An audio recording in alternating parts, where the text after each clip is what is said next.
През лятото на 1947 година българска правителствена делегация начело с Георги Димитров заминава за Югославия със специална мисия да договори условията, при които страната ни ще стане част от Балканска федерация на южните славяни. След посещение в Белград, делегатите се оттеглят в резиденцията на Тито в планинския град Блед, днешна Словения.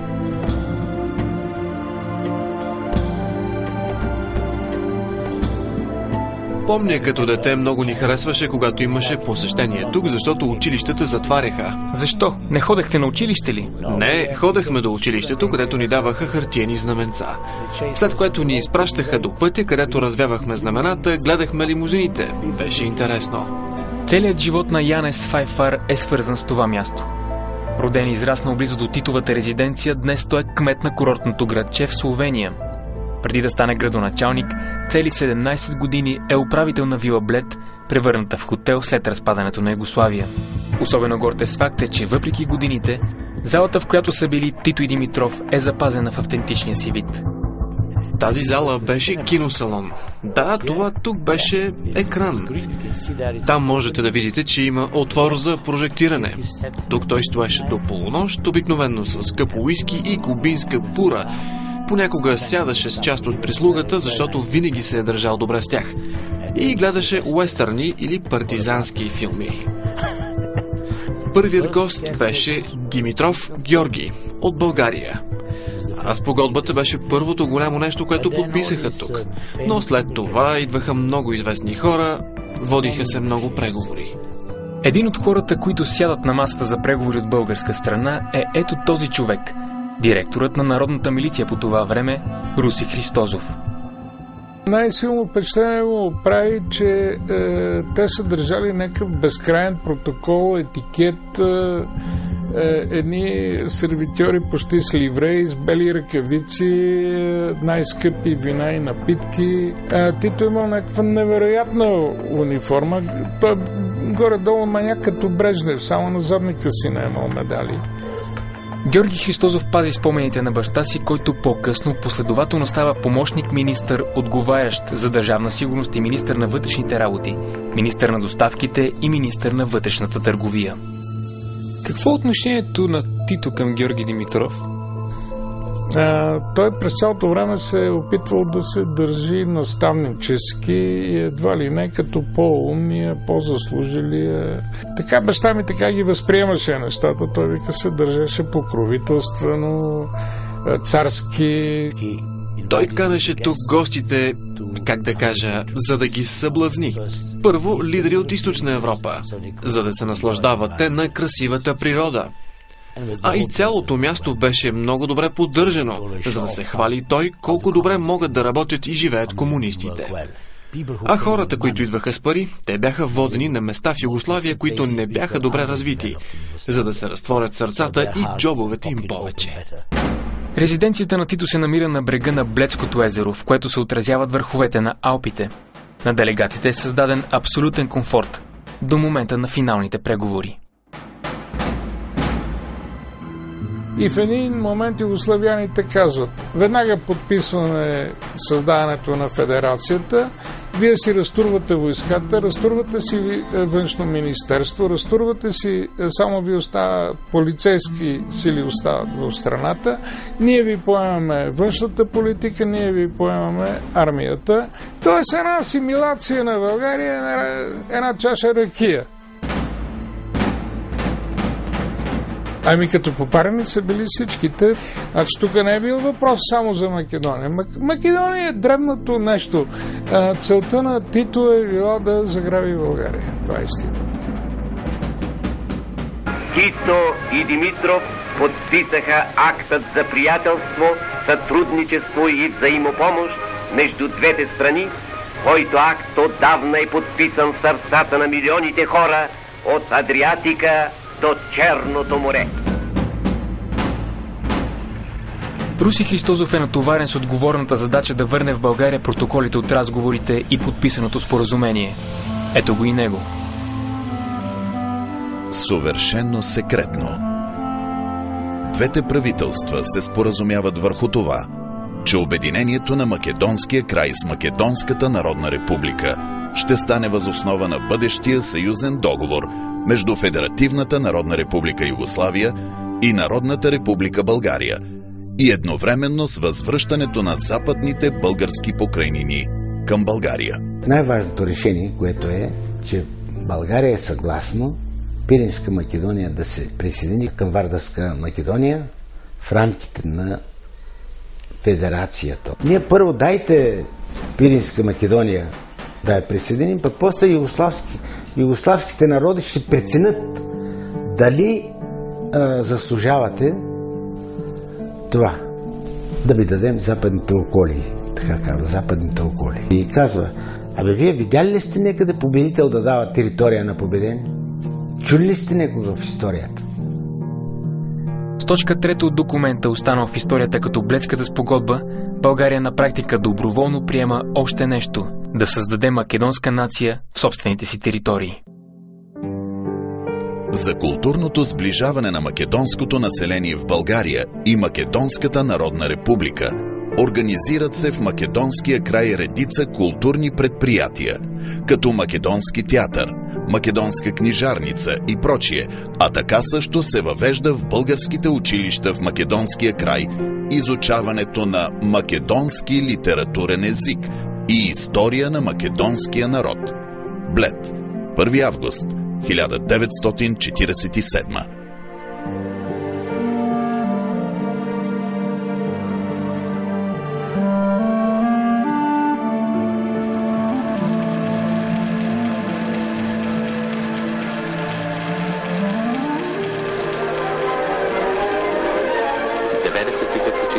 Народна република Македония честно и со голема љубов ја исполнуваат својата задача.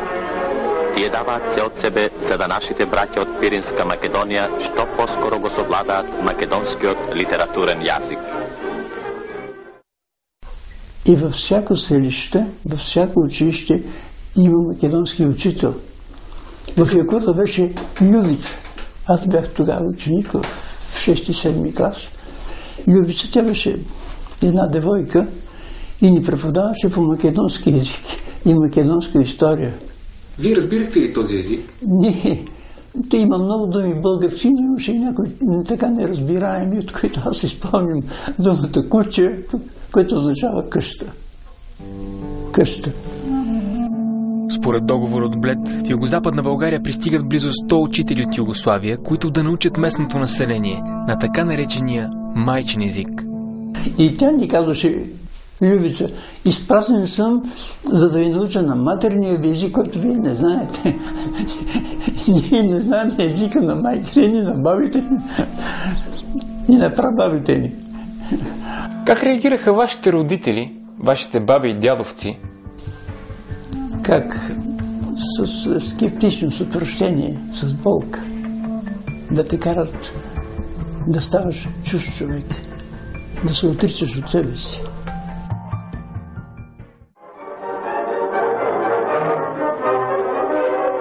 Младината, цветот на македонскиот народ, пазејќи ги длабоко во своите срца борбените традиции на големите македонски револуционери Гоце и Јане, го совладуваат литературниот македонски јазик и ја учат својата историја. Този пропаганден филм е направен от югославски екип в Пиринския край на България след пристигането на учителите. Показва младежи в гимназиална възраст, които влизат в училище, за да започнат уроците си по така наречения македонски литературен език.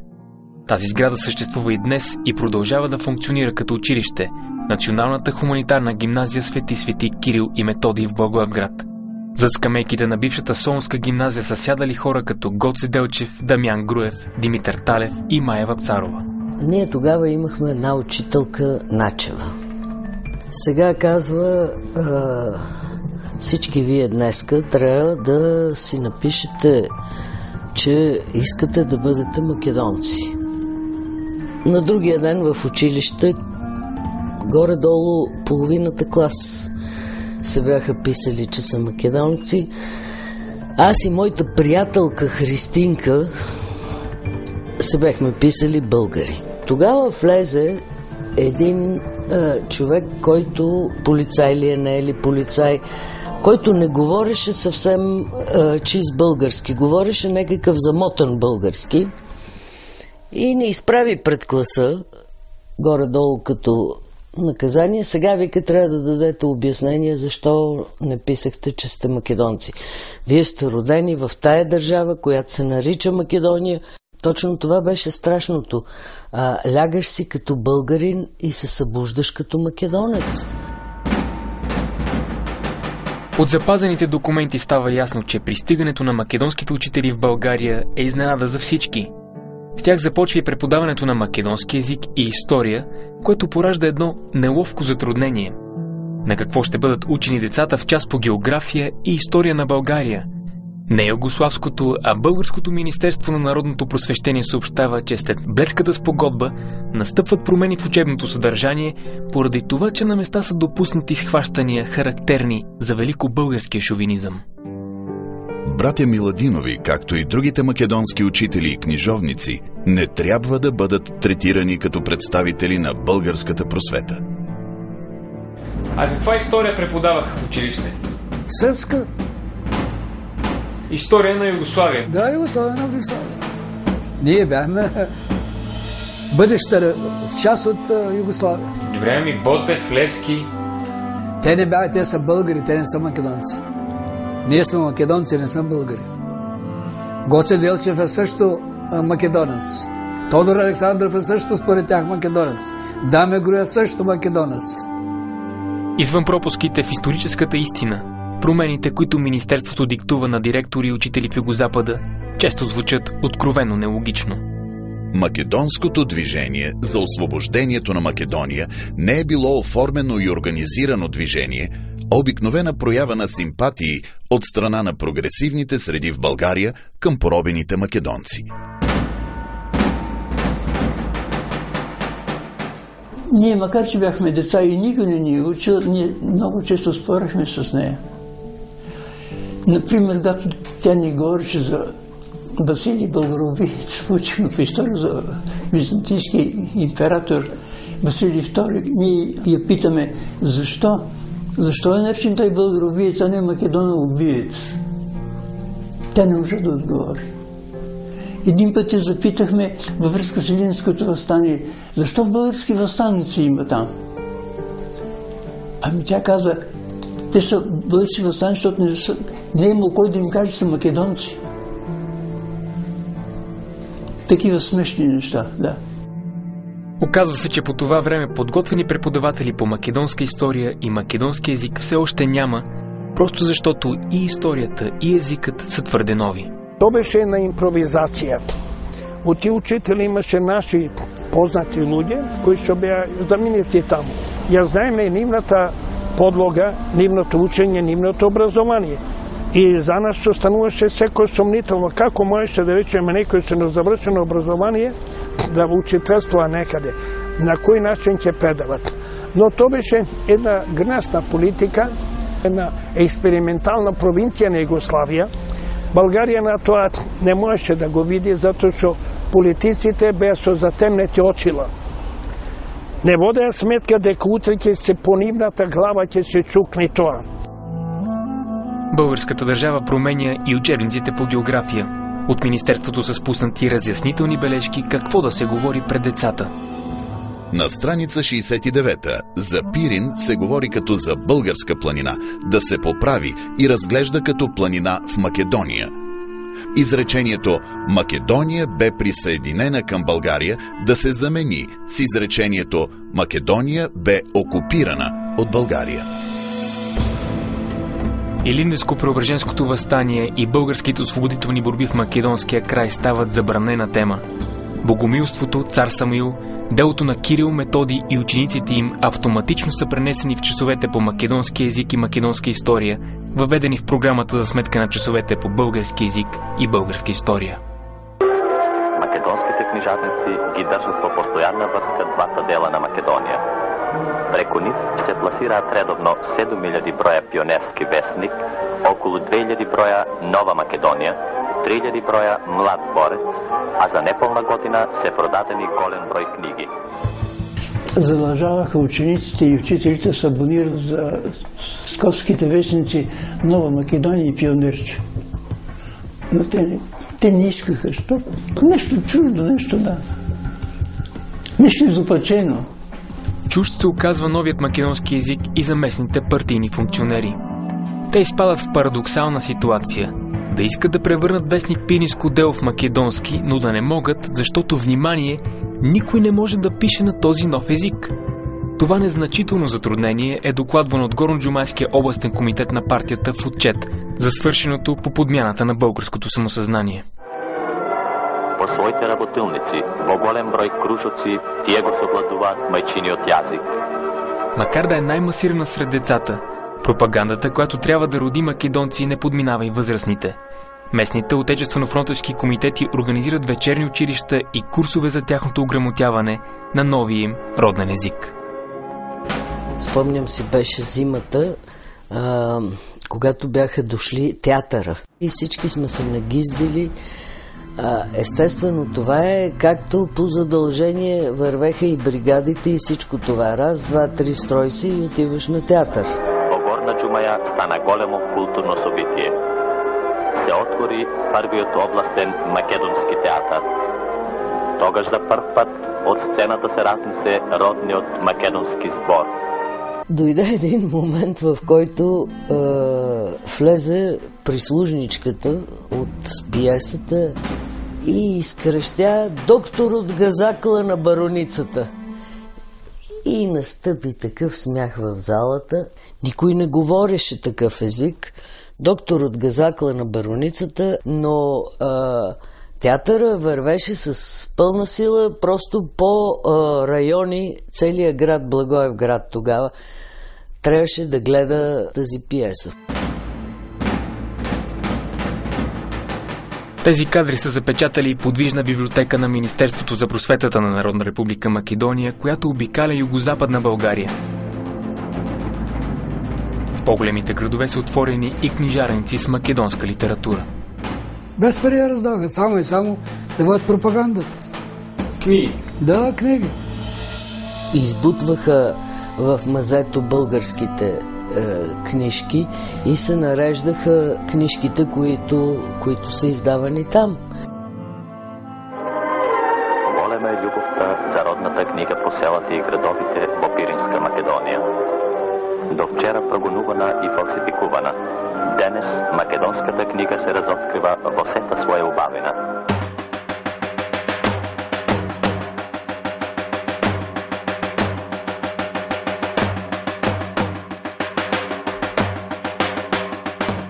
Ако само допреди няколко години никой дори не е чувал за македонски език, кой успява да го създаде толкова бързо? И ако близостта му с български е очевидна дори за децата, възможно ли е написването му без помощ от България? Македонският език е създаден след решение на Антифашисткото събрание за народно освобождение на Македония на 2 август Илинден 1944 година в манастира Прохор Пчински. Така поне пише в македонските учебници по история. Според сръбските монаси обаче това е поредната голяма лъжа. Те разказват, че македонските комунисти са се събрали в една от близките воденици и след това са дошли до стените на манастира единствено и само за да се снимат. Каква е истината? Кой, защо, къде и как написа македонската азбука? Един от създателите й, българин, ще направи своята предсмъртна изповед след малко в BTV документите.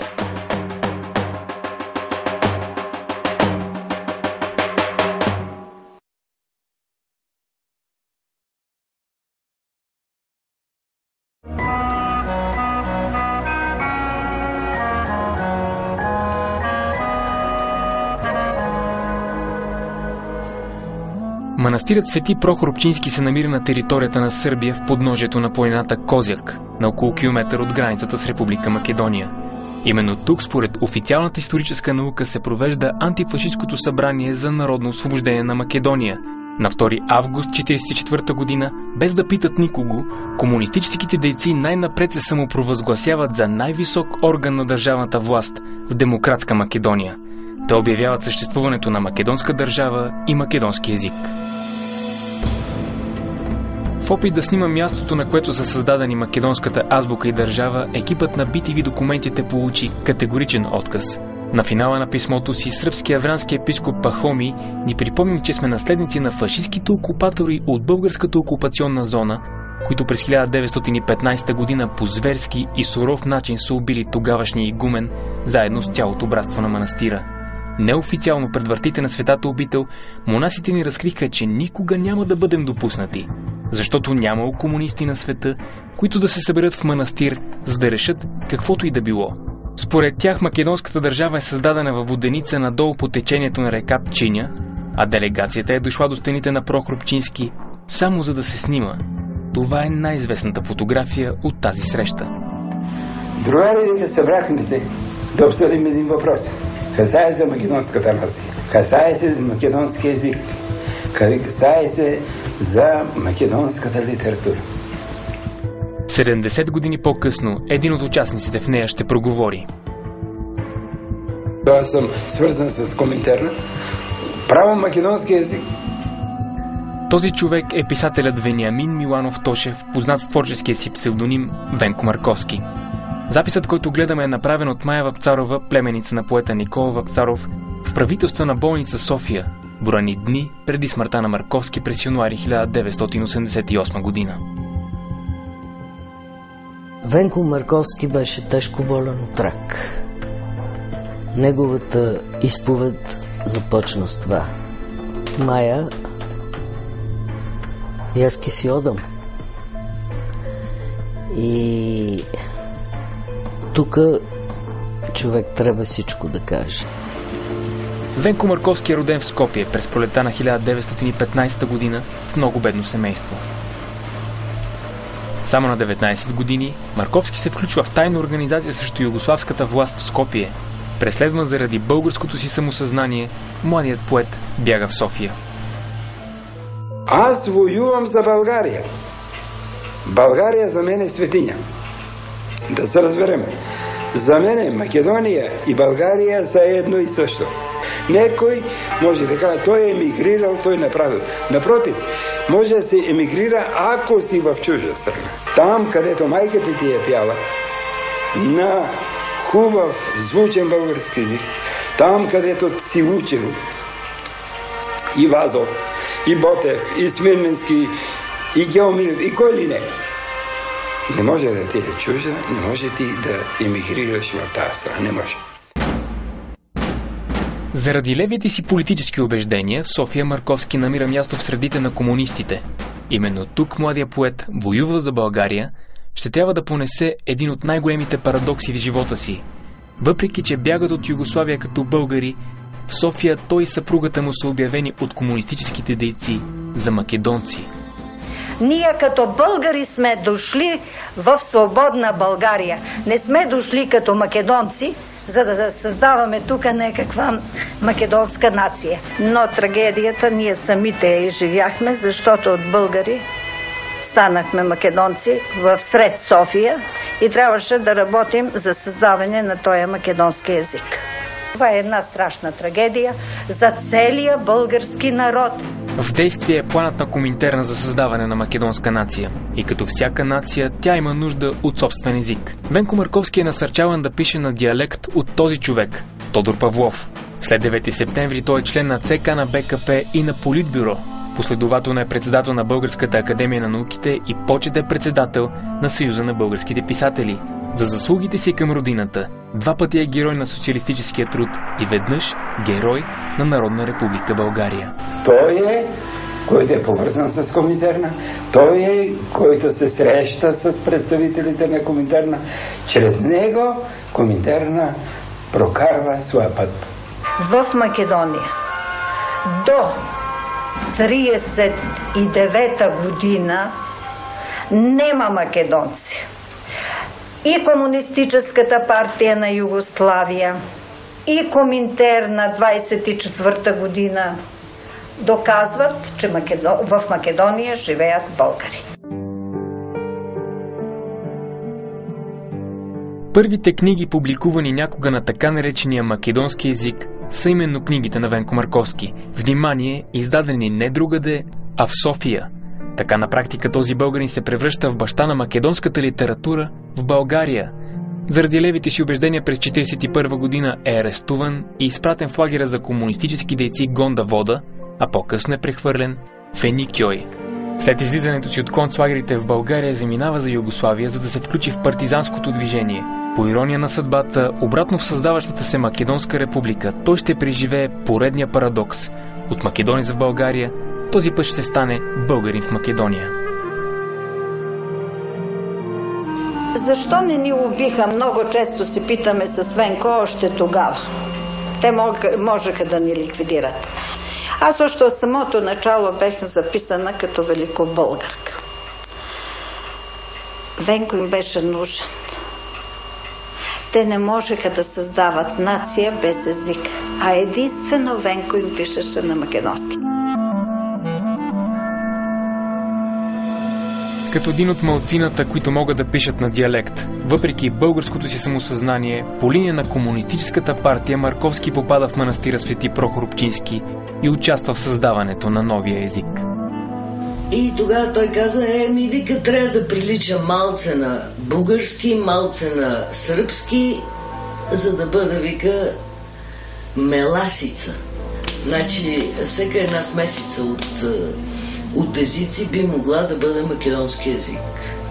А иначе, вика, да знаеш, много бързо ке ни фанат. Викам, защо? Защото, казва, само българския език е членуван до сега в цялото това съзвучие от езици на Европа. И ние, понеже трябваше, вика, да създадем, ама да видоизмениме българския език, затова го нарекахме народот. Не народът, а ъто насекъде го превръщахме или в О, или в А. Викам, браво, голям език, трябваше Нобелова награда, викам, да ви дадат за този фантастичен език, който сте създали. Въпреки че не бяхме допуснати до манастира, екипът ни направи всичко възможно да открие как изглеждало мястото, на което са родени македонските език и държава, поне според местните историци. В гората край манастира, от другата страна на границата, македонската държава е изградила на практика бутафорен мемориален комплекс на антифашисткото събрание. На стената в най-важното помещение, неясно защо, днес са окачени югославското, съветското, американското и британското знаме с портретите на Тито, Сталин, Рузвелт и Черчил. Без значение обаче къде са заседавали създателите на македонските нация и език, можем да бъдем напълно сигурни в нещо друго, много по-важно. Внимателен прочит на всички документи от основаването на македонската държава ни показват, че навсякъде се повтаря една и съща, да я наречем, особеност. Буквата Ъ навсякъде е замествана с буквата А, а вместо българската буква Я, създателите на новия народ са предпочели да я подменят със съчетанието на буквите И кратко и А. Същото нещо се повтаря и в думата език. Нещо, което се случва за последен път в историята, защото в съвременния така наречен македонски И кратко е заменено от заетата от сръбската азбука Я, взета на заем на свой ред от Вук Караджич от латинския. Така целенасочено, бягайки от българското, благодарение на сръбския символ език се превръща в диалектното язик. Наличието на И кратко навсякъде в документите на комунистите и очевидното дописване на ръка на сръбските символи в новата азбука означава само едно. Не просто бащата на македонската литература е българин, нещо повече. Всички документи, станали рождени свидетелства на македонските държава, нация и език, са написани на българска пишеща машина. Аз винаги съм считал, че е диалект. Корифеите на Българската комунистическа партия, те почнаха да разправят, че това не е диалект. Това е вече език, който има всички данни да се наложи литературен език. СОС. Спасавайте се, помощ, ражда се македонска нация. Следващата серия очаквайте.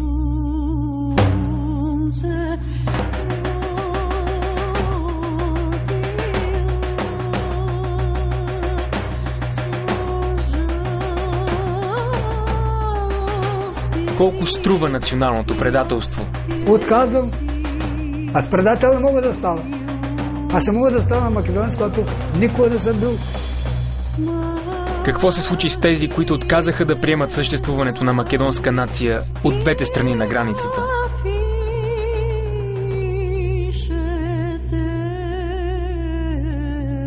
Те идваха да те унищожат, да те смажат. Жълто кафяв, така го виждам. Жълто кафяв. Главата му беше стопена, малка и кожата полепнала по тех. Боже, това е моят татко. И с какво платиха обичта си към България?